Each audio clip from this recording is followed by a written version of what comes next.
Buenos días, estudiantes. En el video de hoy trabajaremos todos aquellos conceptos que están relacionados con las poblaciones, así como también algunos factores relacionados con el tamaño, la distribución y el crecimiento poblacional. Por temas de tiempo, las actividades que quedaron de la clase anterior las voy a revisar en los próximos videos.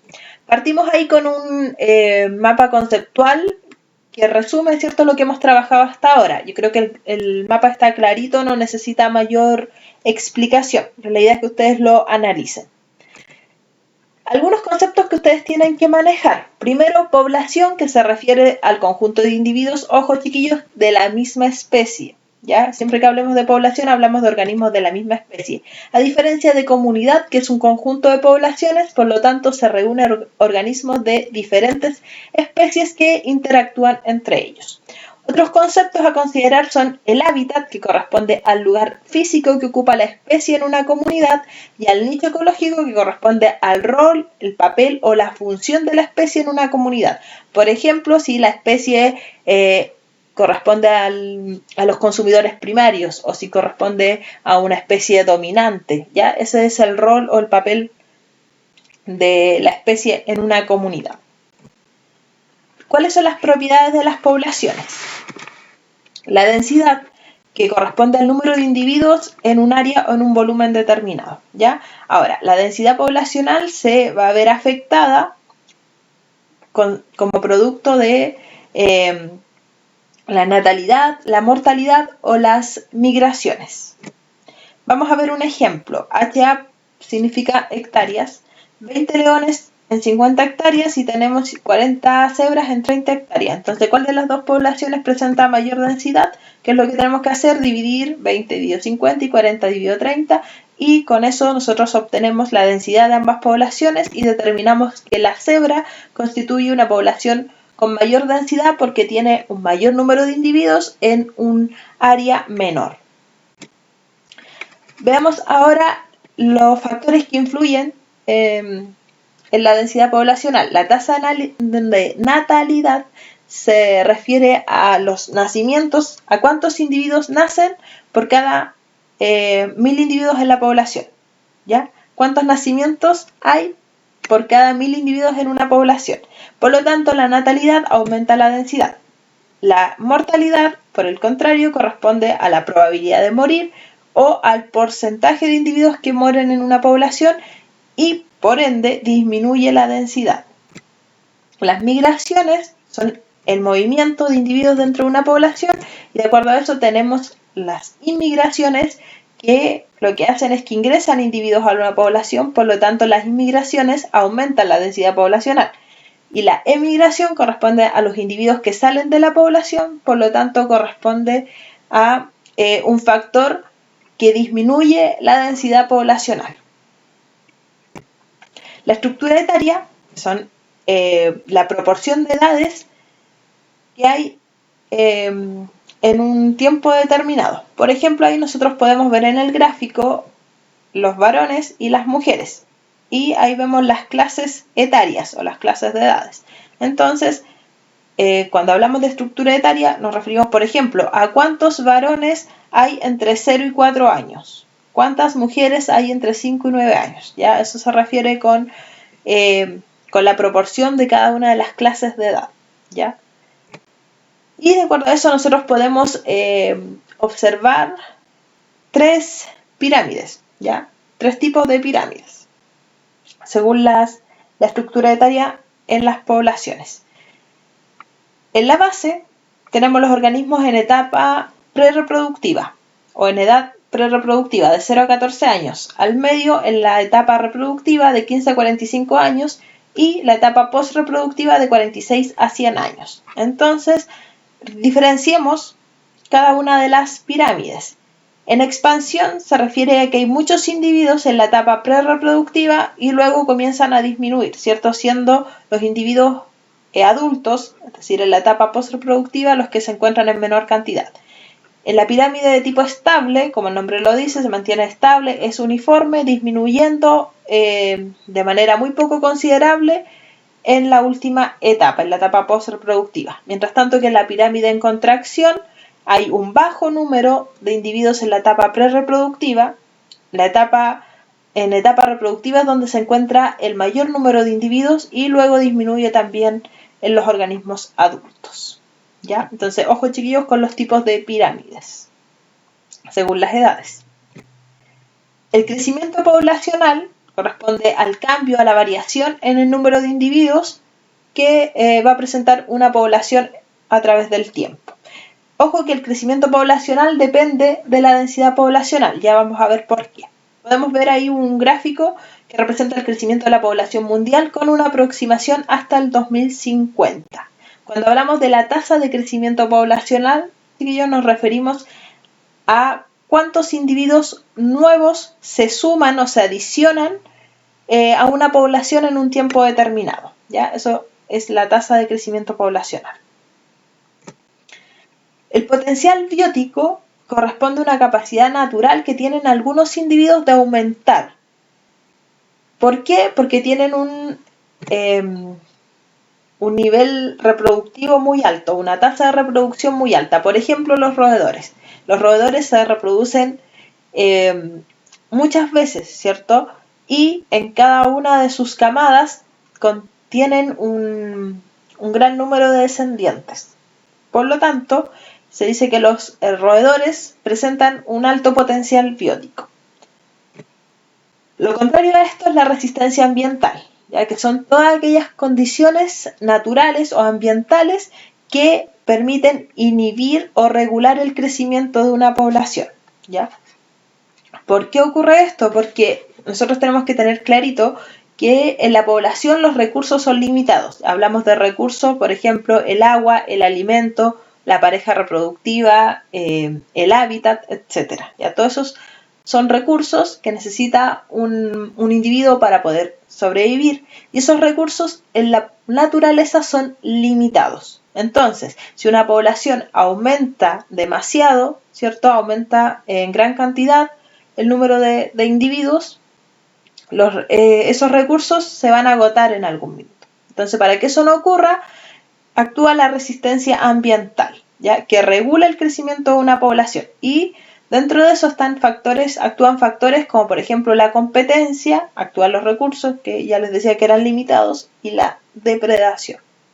Vamos a ver ahí un gráfico donde podemos ver el crecimiento o el tamaño de una población con potencial biótico, a diferencia del tamaño de una población en la cual actúa la resistencia ambiental. ¿Ya? ¿Qué es lo que pasa? Acá llega un momento en que la población, el tamaño poblacional se mantiene estable a través del tiempo. ¿Ya? No sigue aumentando la población cuando actúa la resistencia ambiental. ¿Y por qué ocurre esto? Porque la población llega a su capacidad de carga. La capacidad de carga es el número promedio, el número máximo de una población que el ambiente puede sostener bajo ciertas condiciones. De acuerdo a eso, vamos a encontrarnos con dos tipos de estrategias reproductivas. La estrategia R, que tiene las siguientes características: una tasa de reproducción elevada, produciendo un gran número de crías, ¿cierto? Como el ejemplo de los roedores. Sin cuidado parental quiere decir que los padres no se quedan al cuidado de sus hijos. Altas tasas de mortalidad, nacen mucho pero también mueren mucho. Son especies con ciclos de vida corto y tamaño pequeño, y tienen reducidas capacidades competitivas. Esto quiere decir que si compite esta especie con otra especie, lo más probable es que esta especie salga desfavorecida, ¿ya? Los insectos también tienen este tipo de estrategia. Mientras tanto que la estrategia acá es todo lo contrario. Tienen una reproducción lenta, con ciclos reproductivos largos y pocos descendientes. Son individuos que tienen un mayor tamaño, que sí existe cuidado parental, llegan a etapas más longevas, a etapas adultas, tienen altas capacidades competitivas y un uso eficiente de los recursos. De acuerdo a todo lo anterior, chiquillos, vamos a poder diferenciar dos tipos de patrones de crecimiento poblacional: el crecimiento exponencial y el crecimiento logístico. El crecimiento exponencial, como nosotros lo podemos ver ahí, tiene esta forma, ¿ya? Una curva J, porque se parece a una J. la cual se caracteriza por comenzar a aumentar de manera lenta, pero luego incrementa bruscamente. ¿Por qué pasa esto? Porque aumenta el número de individuos reproductores en cada generación. Pensemos en los roedores, que les daba el ejemplo anteriormente. Cada una de esas crías son posibles reproductores, ¿ya? Entonces va a llegar un momento en que los reproductores van a ser muchos, y eso hace que esta curva aumente de manera brusca acá, ¿ya? Mientras tanto que el crecimiento logístico representa una curva de tipo S, y acá las poblaciones al principio nosotros podemos identificar un crecimiento exponencial, ¿cierto? Pero llega un punto en que comienza a mantenerse el crecimiento poblacional a través del tiempo.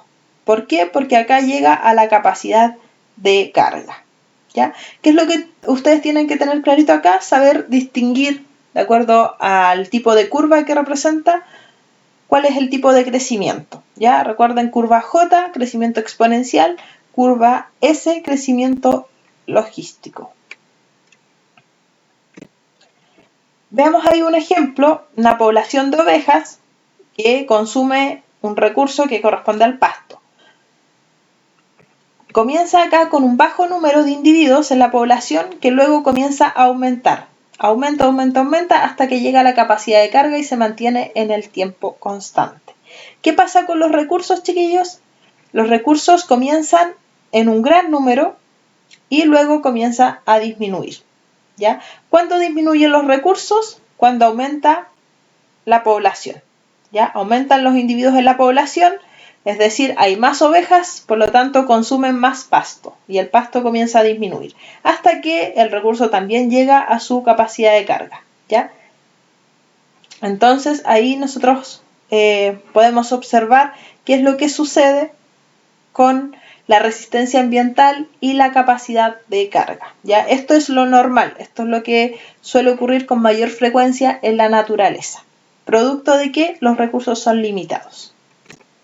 Ahora, ¿cómo se regula el tamaño de la población? Vamos a ver que existen factores denso-dependientes y factores denso-independientes. Yo les dije hace un momento atrás que el tamaño de la población dependía de la densidad. Vamos a ver ahora por qué. Los factores denso-dependientes son todos aquellos que van a producir un cambio en la natalidad o en la mortalidad a medida que cambia la densidad de la población, es decir, si aumenta el número de individuos o disminuye el número de individuos. Por ejemplo, la competencia. ¿Qué es lo que pasa con la competencia? Si aumenta el número de individuos, aumenta la competencia por los recursos, ¿cierto? Llámese recurso, ya les había dicho, el alimento, las hembras, por ejemplo, para reproducirse, también constituyen un recurso. Entonces, aumenta la densidad poblacional y aumenta la competencia. ¿Qué es lo que va a pasar con la mortalidad? Lo más probable es que aumente también, ¿ya? Si aumenta la depredación, aumenta la mortalidad.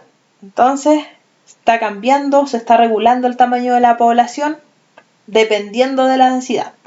Por ejemplo, ¿qué pasa con la reproducción? Si aumenta la reproducción, ¿qué pasa con la natalidad? Aumenta, ¿ya? Y aumenta, por lo tanto, la densidad poblacional. Entonces, esos son los factores denso-dependientes. Por ejemplo, la competencia, la depredación y la reproducción. Mientras tanto que los factores denso-independientes van a eliminar individuos de la población, ¿ya? Es decir, van a disminuir el tamaño poblacional sin considerar la densidad, ¿ya? ¿Por qué? Porque son factores climáticos o desastres naturales que ocurren independiente de si la densidad aumenta o disminuye, ¿ya? Por ejemplo, si ocurre un incendio forestal, van a morir muchos individuos, es decir, el tamaño poblacional va a disminuir, ¿ya? Independiente de si existían muchos individuos o pocos individuos. Entonces, los factores denso-independientes no dependen de la densidad y son generalmente factores como los que ustedes ven en la imagen. Veamos ahora un ejemplo. Tenemos acá el tamaño de la población versus años. Y vemos que el tamaño de la población acá empieza a disminuir, ¿ya? podemos observar una disminución en el tamaño poblacional que es causada por la depredación de lobos. Y la depredación corresponde a un factor denso dependiente. Mientras tanto que vemos acá, después vuelve a aumentar la población y vemos que acá la población llega a un tamaño máximo. Pero ¿qué es lo que pasa luego? Cae, disminuye la población hasta un tamaño mínimo. Y ahí se ve una caída brusca en el tamaño poblacional que es causada por un invierno muy severo y escasez de alimentos, lo que llevó a que el 75% de la población muriera de hambre. Entonces acá nosotros podemos ver una variación en el tamaño poblacional causada por un factor denso independiente. ¿Notan la diferencia entre ambos? Acá es lento, ¿ya? Mientras tanto que acá es una caída brusca, ¿ya? Chiquillos, en honor al tiempo les voy a dejar esas dos actividades. O sea, esa actividad es una solamente. Y muchas gracias por su atención. Ya fue un poquito larga esta clase, pero era necesario trabajar esos conceptos.